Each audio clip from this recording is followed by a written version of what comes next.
মামার বাড়িতে রোমাঞ্চকর একদিন। বন্ধুরা, আগের ব্লগে যেমন বলেছিলাম, আমরা এখন মামার বাড়িতে। মৌচাক কাটার জন্য ব্লেন্ড বানানো হচ্ছে, যেটা দিয়ে ধোয়া দেওয়া হয় মৌমাছি তাড়ানোর জন্য। আর এখানে এসেই আমাদের প্রথম অ্যাডভেঞ্চার মৌচাক কাটা। রোমাঞ্চকর কিন্তু ভয়ঙ্কর মৌচাক কাটা। মামাদের বাড়িতেই এক বিশাল তেঁতুল গাছ, যেখানে প্রতি বছর মৌচাক হয়। মৌচাক কাটতে যাচ্ছে, এই যে এটা না মুখ দাও, এটা মুখ দেখতে হচ্ছে না। মৌচাক কাটতে যাচ্ছে দুজনে, একদম পুরো ফুল ট্যাটু হয়ে গেছে। এর অবস্থাটা দেখো, এর অবস্থাটা দেখো আগে ভালো। বছরের শেষ মুহূর্তে এসে আমরা সেটি কাটার প্রস্তুতি নিচ্ছি। মৌচাক কাটার জন্য ধোঁয়া তৈরি করেছি, কাঁচা ও শুকনো খড় বেঁধে জল দিয়ে ভিজিয়ে বুলেন বানিয়েছি।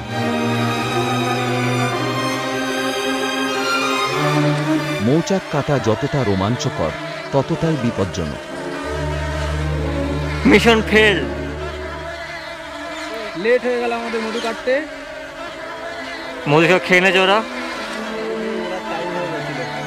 হ্যাঁ, তোমরা সবাই জানো মৌমাছির হুল ফুটানো কতটা যন্ত্রণাদায়ক। এখান থেকে বেরোবো কি করে আমরা?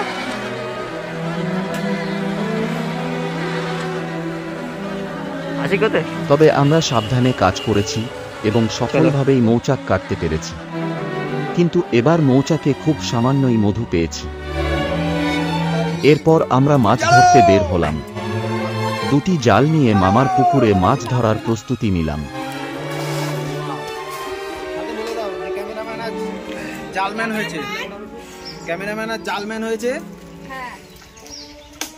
দেখা যাক। আমাদের খুব কাছেই সুন্দরবনের এক ভয়ঙ্কর অধ্যায়। আমরা আছি দয়াপুরের পাশে, যেখানে টাইগার অফিস ও সজনেখালি অফিস রয়েছে। এখান থেকে কিছু দূরেই 1-2 নম্বর বিধবা পাড়া, একটা করুণ ইতিহাসের সাক্ষী। এই পাড়ার প্রায় প্রতিটি বাড়িতেই কোনো না কোনো পুরুষ সুন্দরবনের বাঘের হাতে প্রাণ হারিয়েছে।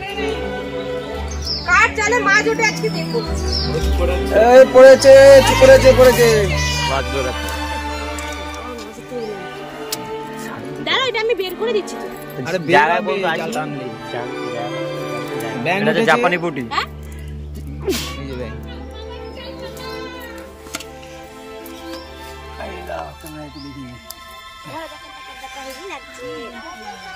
মামার বাড়ির সামনে পুরো একদম।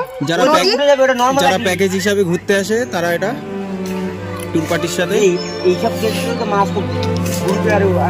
মামার বাড়ি এতটাই সামনে, তাই না? আমরা হচ্ছে ফ্রিতে ঘুরতে যাবো, মামার বাড়ি এখানে সামনে। আর সবাই এখানে কত টাকা দিয়ে ঘুরতে আসছে। এখান থেকে 100 মিটার দূরেই নদী।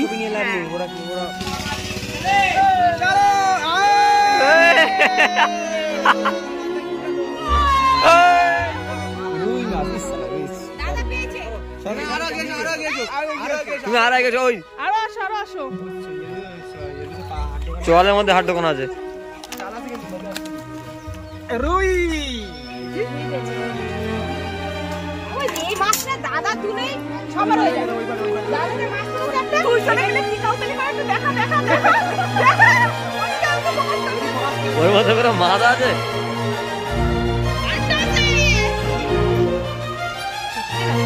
দাদা আবার একটা আছে দিকে, আবার একটা, ওই যে ওই আবার একটা। তোলা তোলা তোলা দেখি, ওই যে ওই যে আবার একটা। না না একই দেড় গ্লাস। দাদাই সত্যি কথা মাছ তুলছে, তোমরা পারছো না কিছু। এই গ্লাস কাপ, এই একটা বড়, আবার একটা। দাদাই পারছে মাছ, আর কেউ পারছে না। এই ক্যামেরাম্যান এইবার পয়নার মেলা লাভবে আগে দেখো। ওই দেখ তো, এ তোরা দাল দিয়ে না, তোমরা দাল খাচ্ছে না। এই বিছানা তোরা মাটি বালি না, তোকে তারা হবে না, হবে না। বাবা শুনছে তিনটে সত্যি। এই তো দাদা একাই 4টে গোল দিল, মামা ভাগনা বেকার কোনো গোল দিতে পারলো না। সরো ঠিক আছে, দাদাই পারলো। আর লাগবে না। পাঁচ কাপ মাছ। কাজেও অপূর্ব, নামও অপূর্ব। এর বেশি আমি আর পারি না। কাজে অপূর্ব, নামেও অপূর্ব। চলে এসছে মাছ কাটার লোক। আমাদের একটা দাদা বটি নিয়ে এসো, বটি নিয়ে এসো তুমি। করবে না মিডিয়াম। প্রত্যেকটা দাগা থাকে। এই দেখো, আমি মাছ ভেবে কিছু প্যান্ট কম, তারও মোটা বেশি আছে, মানে আরো মোটা করে। সুন্দরবন যতটা সুন্দর ততটাই ভয়াবহ। এখানে মাঝে মধ্যেই বাঘ গ্রামে ঢুকে পড়ে আর মানুষকে আতঙ্কে থাকতে হয়। সবাই আমরা খেতে বসেছি। পরের ব্লগটা হবে আরো রোমাঞ্চকর। সবাই একসাথে খেয়ে আমরা নিয়ে মাছ এক্ষুনি ধরা বেরোবো। শেষ করে অল্প কিছু খেয়ে দিয়ে সজনেখালি অফিসের উদ্দেশ্যে বের হচ্ছি। ততক্ষণ তোমরা ভালো থেকো, সুস্থ থেকো। Bye bye.